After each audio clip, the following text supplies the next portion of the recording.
Chapter 10, Not Ready. Same day, Monday, January 7th, 1935. Back home, I checked the clock, 4:45. Still not time to wake up my dad. On my bed, I spread out 2 double ham sandwiches, a bowl of potato salad, and the tail end of a salami, and crack open my book. I've just finished chapter 11 when I hear a knock. Somewhere in the back of my head, the knocking has been going on for some time.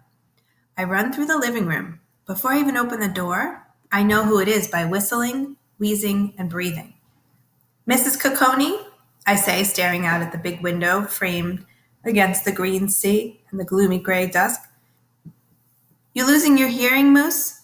I've been banging on this door for 5 whole minutes." Mrs. Capone hisses between breaths. "You folks got a call." Mrs. Capone is fat around the middle, with arms as big as thighs and bosoms like 2 jiggly watermelons. She is hot and out of breath from the walk up the stairs. But Mrs. Capone is the one who answers the phone because it's right outside her door.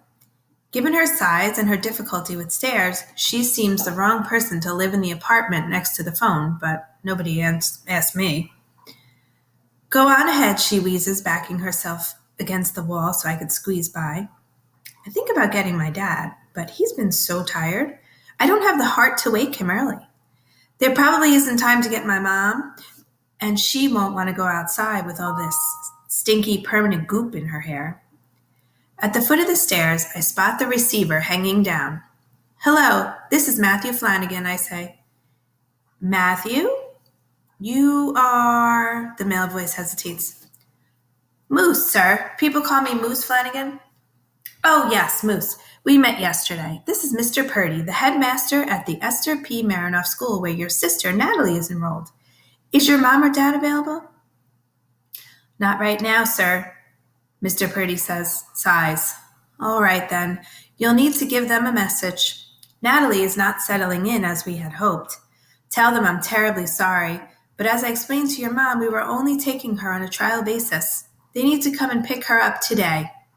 Tonight." "Tonight? Is she okay?" I ask. Yes, she's fine, son. Perfectly fine. She's just not ready for the program we have here, is all. Just not ready," he says. "Tell your mom and dad they must pick her up tonight. Can you do that for me, son?" "Natalie isn't ready," I asked, "but she's only been there 1 day."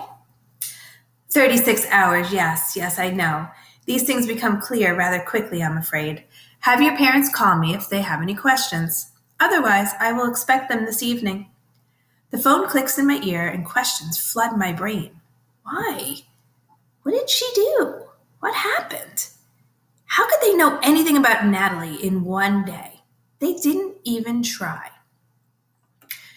I want to go back to Santa Monica, but not this way. Not if it means giving this news to my mom. My feet feel suddenly too heavy. The stairs too steep. I push open our door. My mom is back. Her dark hair is permed flat with 1 wiggly curl across her forehead. She's wearing a dress I've never seen before. "How do I look?" She whirls around, her whole face radiant. I get a big whiff of sour perm and heavy perfume smell. I open my mouth, but no words come out. "I got my hair done. Didn't you see my note?" "Mom," the words are frozen in my chest. "It's beautiful." My voice cracks. My mom's eyes register that something is wrong. "Moose?" She touches my shoulder. It was hard to leave her there. Of course it was. What did we expect? But this is her chance, son.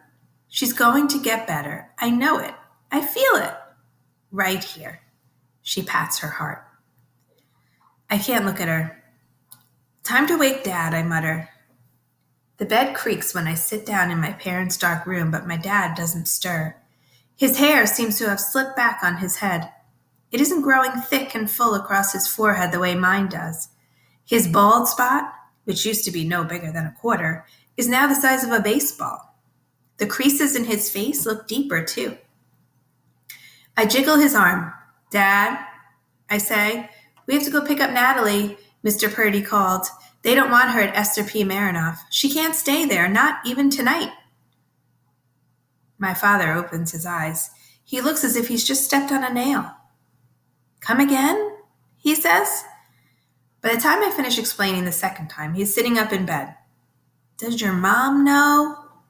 I shake my head. He takes a deep breath and lets it out with a whistle. His eyes focus on the worn spot on the rug. Okay, son. I'll take it from here, he says.